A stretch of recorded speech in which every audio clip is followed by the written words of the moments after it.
tabut perjanjian baru itu adalah Bunda Maria. Kenapa? Tabut perjanjian lama, ingat, isinya apa?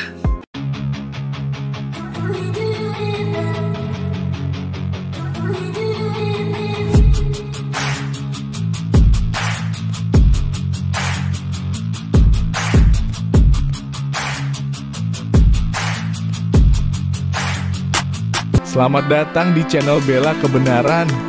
Kami hadir untuk memberikan informasi opini dan atau fakta terhadap situasi yang sedang terjadi. Mari dukung channel ini dengan cara menekan tombol subscribe dan bunyikan loncengnya. Terima kasih.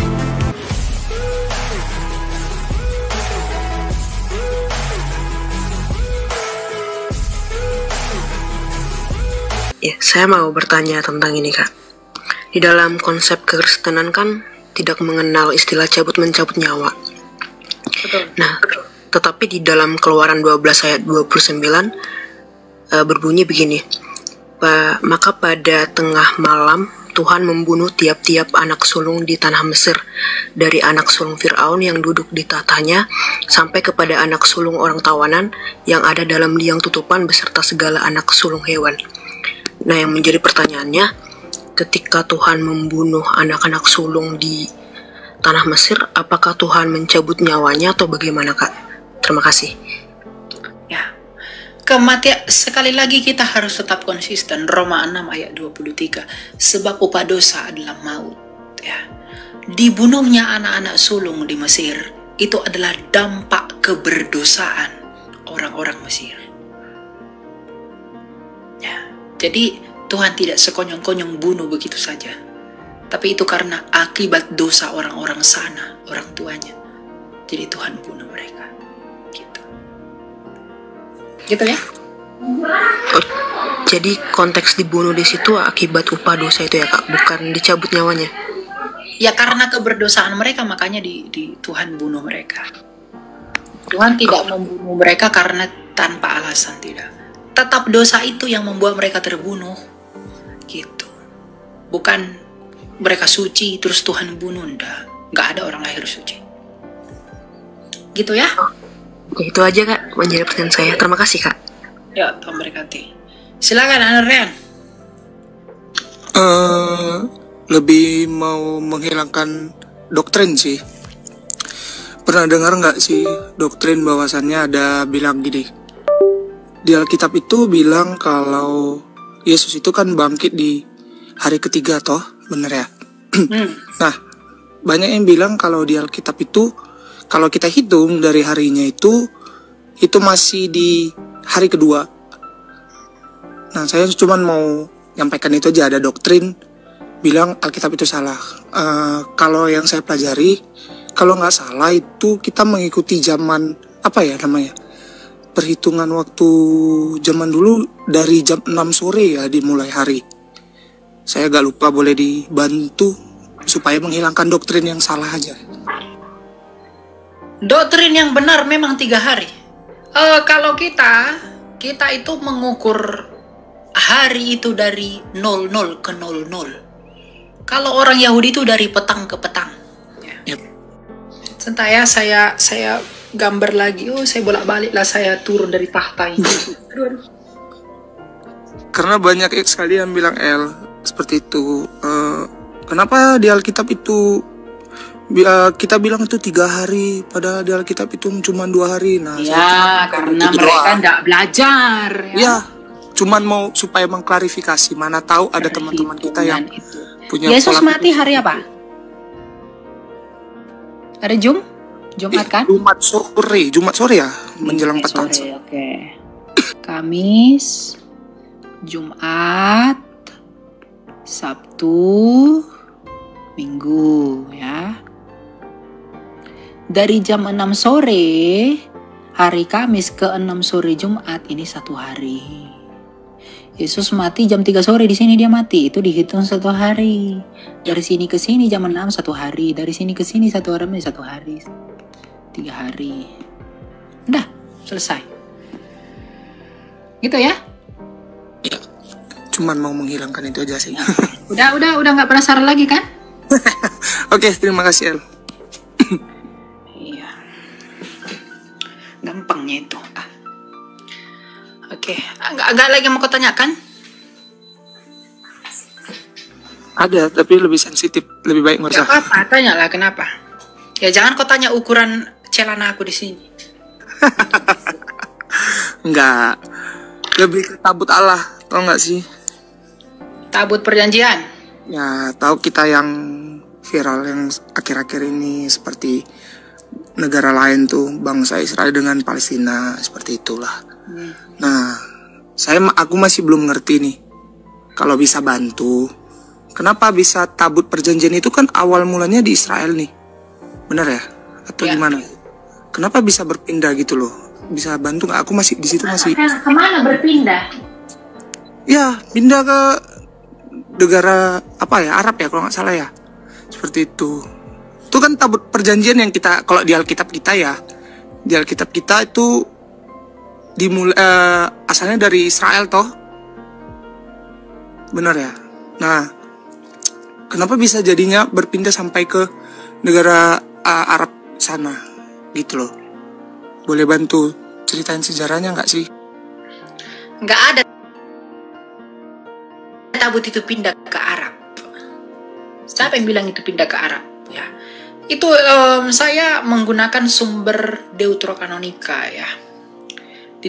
Saya buka di dalam 2 Nakabe. Ya. Tabut perjanjian itu dibawa. Saya memakai Alkitab Katolik ya. Saya memakai Alkitabnya orang Katolik karena saya menggunakan Deuterokanonika sejarah ya.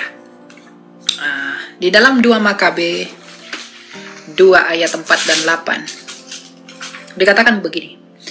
Di dalam naskah itu terdapat pula berita bahwa ilham Allah Nabi itu telah menyuruh supaya kemah suci dan tabut perjanjian menyertai dia ketika ia pergi ke gunung yang telah didaki Musa untuk memandang milik Allah. Setibanya di sana Yeremia menemukan sebuah kediaman yang berupa gua, kemah suci, tabut perjanjian dan mesbah ukupan dibawanya masuk, lalu tempat masuk direbat olehnya. Kemudian beberapa orang pengiringnya pergi ke sana untuk menandai jalannya, tetapi tidak mereka temukan lagi. Ketika Yeremia dapat tahu tentang itu, maka ditegurnyalah mereka, katanya, tempat itu harus tetap rahasia sampai Allah mengumpulkan kembali umat yang dikasihaninya lagi. Kelak semuanya akan ditunjukkan oleh Tuhan dan kemuliaan Tuhan serta awan akan nampak lagi.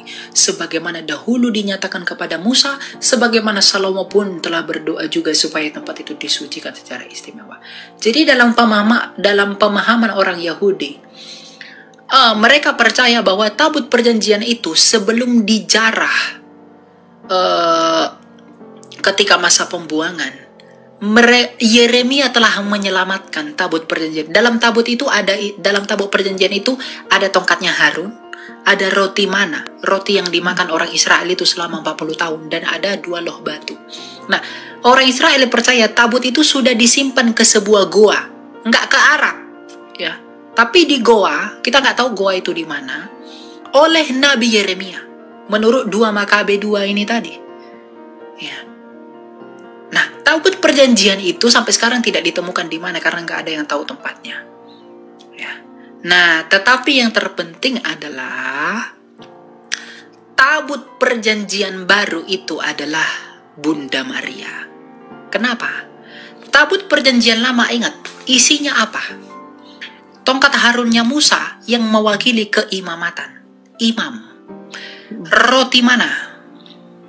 Ya, dan hukumnya Musa. Ya, roti mana itu merujuk kepada raja. Roti mana itu merujuk kepada raja, dan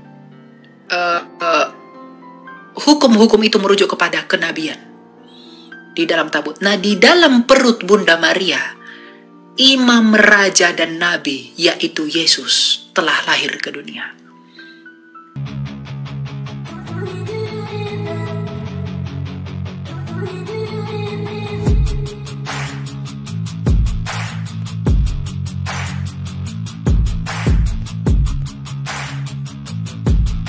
Terima Terima kasih sahabat sudah menyaksikan tayangan kami hari ini. Tuhanlah yang membalas dan memberkati kita semua. Apabila sahabat diberkati, marilah kita dengan murah hati untuk share video ini kepada teman-teman kita yang lain, kepada grup-grup keluarga dan sebagainya. Dan jangan lupa meninggalkan komentar di bawah video ini, serta menekan tombol subscribe video kami, sehingga sahabat tidak ketinggalan video-video terbaru dari kami. Terima kasih. Tuhan Yesus memberkati kita semua. Dan dengarkanlah firman Tuhan singkat ini.